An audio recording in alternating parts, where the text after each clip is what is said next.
दूषित आहार विहार के कारण मनुष्य जो है आसुरी भाव को प्राप्त हो गया, ऐसे जीव का कल्याण कैसे होगा? इस कलयुग के प्राणियों का कल्याण कैसे होगा? इनको भगवान की प्राप्ति कैसे होगी? ऐसे साधन का आप वर्णन करो। कृष्ण प्राप्ति करम सस्वत साधनम तद्बदाधुना। ऐसे साधन का आप वर्णन करो जिस साधन से भगवान हमें मिल जाए, क्योंकि आप समर्थ हो। शौनक जी कहते हैं चिंतामणिर्लोक सुखम। चिंतामणि अगर मिल जाए तो व्यक्ति को संसार का सुख मिल जाएगा। स्वर्ग मिल जाए, स्वर्ग का कल्प वृक्ष मिल जाए तो स्वर्ग की संपदा मिल जाएगी। लेकिन अगर सद्गुरु मिल जाए, आचार्य मिल जाए, भगवान के परम भक्त मिल जाएं और उनकी कृपा हो जाए तो क्या होगा? बोले प्रयच्छति गुरु प्रीतो वैकुंठम योगी दुर्लभम। गुरु प्रसन्न हो जाएं, आचार्य प्रसन्न हो जाएं तो जो अत्यंत दुर्लभ हैं, कौन? बोले भगवान। उन भगवान की प्राप्ति करा दे। इस प्रकार से शौनक जी ने सूत जी महाराज से प्रार्थना की। सूत जी बड़े प्रसन्न हुए और सूत जी महाराज वर्णन करने लगे। सूत जी कहते हैं कि प्रीति शौनक चित्ते ते अतो बच्मि। हे शौनक, तुम्हारे हृदय में भगवान के प्रति प्रीति है, इसलिए मैं तुमको कथा सुनाऊंगा। सर्व सिद्धांत निष्पन्नम संसार भय नाशनम। समस्त प्रकार के सिद्धांतों का जो सार है, संसार के भय को दूर कर देने वाला, भक्ति का संवर्धन करने वाला, ऐसा उपाख्यान मैं तुम्हें सुनाऊंगा। वो उपाख्यान क्या है? कहते हैं श्रीमद् भागवतम शास्त्रम कलौ कीरेण भासितम। श्रीमद् भागवत शास्त्र जो कलयुग के प्रारंभ में सुखदेव जी के द्वारा गाया गया, कलौ कीरेण भाषितम। ये श्रीमद् भागवत शास्त्र भगवान की कथा मन को पवित्र करने वाली है। एतस्माद् अपरम किंचिन मनःशुद्धि न विद्यते। सूत जी कहते हैं मन को शुद्ध करने का उपाय अगर कोई है तो भगवान की कथा है। मन को शुद्ध करने के लिए भगवान की कथा से बढ़कर के कोई उपाय नहीं। एतस्माद् अपरम किंचिन मनःशुद्धि न विद्यते। तो कहते हैं कथा मिलेगी कैसे, कहां मिलेगी?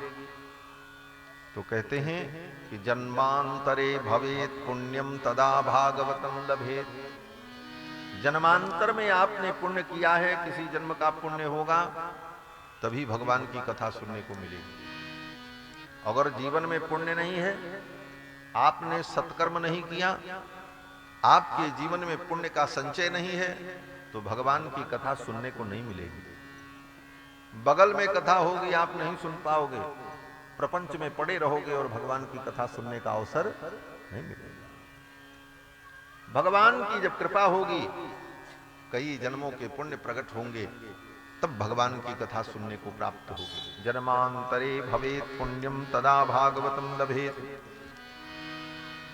फिर सूत जी महाराज कहते हैं इस कथा की कितनी महिमा है। देखो, स्वर्ग के देवताओं को भी दुर्लभ है। क्यों? बोले सुखदेव जी महाराज जब राजा परीक्षित को कथा सुनाने चले तो स्वर्ग से देवता लोग आ गए। देवराज इंद्र को आगे करके उन्हीं के नेतृत्व में सभी देवता आए। देवराज इंद्र अपने हाथ में अमृत कलश लिए हुए थे और देवराज इंद्र ने आकर के सुखदेव जी को प्रणाम किया। सुखम नत्वा बदन सर्वे स्वकार्य कुशला सुराह। सुखदेव जी को प्रणाम किया और आकर के देवताओं ने कहा, महाराज आप राजा परीक्षित को कथा सुनाने जा रहे हैं। राजा परीक्षित मरने के डर से कथा सुन रहे हैं, क्योंकि आज के 7वें दिन इनको तक्षक नाग काटेगा, इनकी मृत्यु होगी, इसलिए कथा सुन रहे हैं। तो हम स्वर्ग से अमृत लाए हैं, ये अमृत इनको पिला दो, तक्षक नाग भी काटेगा तो इनकी मृत्यु नहीं होगी, क्योंकि अमृत पीने वाले व्यक्ति को मृत्यु का भय समाप्त हो जाता है। अमृत पी लेंगे तो सांप के काटने से भी इनकी मृत्यु नहीं होगी, अमर हो जाएंगे। और जो कथा आप इनको सुनाने जा रहे हो श्रीमद् भागवत, वो कथा आप हमको सुना दो। कहने का मतलब कि इनको आप स्वर्ग का अमृत पिला दो और इस मृत्यु लोक का जो अमृत है, क्या बोले, कृष्ण कथामृत, ये कृष्ण कथामृत हमको पिला दो। सुखम नत्वा वदन सर्वे स्वकार्य कुशलासुराः कथा सुधाम प्रयच्छस्व गृहीत्वयि वसुधामिमाम्। इस सुधा को, इस अमृत को लेकर के ये कथा सुधा हमको दे दो। एवं विनिमये जाते, इस प्रकार से जब विनिमय हो जाएगा, अदला बदली हो जाएगी, तो सुधा राज्ञा प्रपीयताम, राजा परीक्षित अमृत पी लेंगे। और प्रपास्यामो वयम सर्वे श्रीमद्भागवतामृतम, हम लोग जो हैं ये भागवतामृत पी लेंगे। ये अमृत पी लें और हम भागवतामृत पी लें, ऐसी अदला बदली हो जाए। सुखदेव जी ने कहा अच्छा। पहले ही सूत जी ने कह दिया ये देवता बड़े चालाक हैं, ये कच्चा व्यापार नहीं करते। क्या कहा, बोले स्वकार्य कुशलासुराः, अपने कार्य को करने में बड़े कुशल हैं। दूसरे शब्दों में कहा जाए तो इसका अर्थ हुआ स्वार्थी, देवता बड़े स्वार्थी। और स्वार्थियों की जब लिस्ट बनाई गोस्वामी तुलसीदास जी ने, तो सबसे पहले इन्हीं का नाम रखा, स्वार्थ लाग करें सब प्रीति, आगे सुर नर मुनि सब कई हरिया। सुर सबसे पहले, देवता पहले, इनसे बड़ा स्वार्थी कोई नहीं। क्यों बोले, इनको तो अपना काम करना है। स्वकार्य कुशलासुराः, अपने कार्य को करने में कुशल देवताओं ने कहा कि ये अमृत ले लो और कथामृत हमें दे दो। सुखदेव जी ने राजा परीक्षित की ओर देखा। वास्तव में राजा परीक्षित मृत्यु के भय से कथा नहीं सुन रहे। महाराज, परीक्षित जैसा भक्त कौन होगा? परीक्षित भगवान के परम भक्त हैं। मृत्यु का इनको किंचित मात्र भी भय नहीं। ये तो सामान्य प्राणियों के लिए कहा जाता है कि मृत्यु का भय आ गया तो राजा परीक्षित कथा सुनने के लिए आ गए, लेकिन तत्वतः राजा परीक्षित को मृत्यु का रंच मात्र भी भय नहीं। राजा परीक्षित भगवान के परम भक्त हैं। ऐसा भक्त कौन होगा जिसने गर्भ में ही भगवान को धारण किया, भगवान का दर्शन किया हो? यहां जिंदगी बीत जाती है, जन्म जन्म बीत जाता है, ठाकुर का दर्शन नहीं होता। और महाराज परीक्षित अपनी मां के गर्भ में थे, उसी समय भगवान ने गर्भ में उनको दर्शन दिया। ऐसे महाराज परीक्षित साधारण है। श्रीमद् भागवत कथा कैसी है? बोले असाधारण। ये किसी ऐरे गहरे नथु खैरे की कथा नहीं है। अनंत कोटि ब्रह्मांड नायक सच्चिदानंद सर्वेश्वर परम पुरुष परमात्मा का दिव्य चरित्र।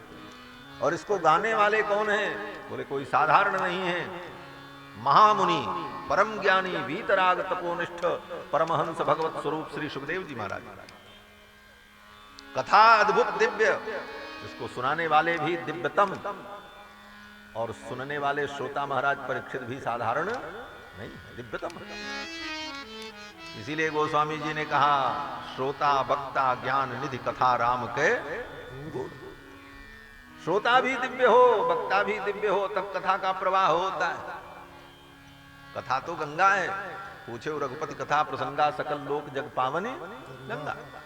और गंगा जो धारा है कथा, ये कोई भी नदी की धारा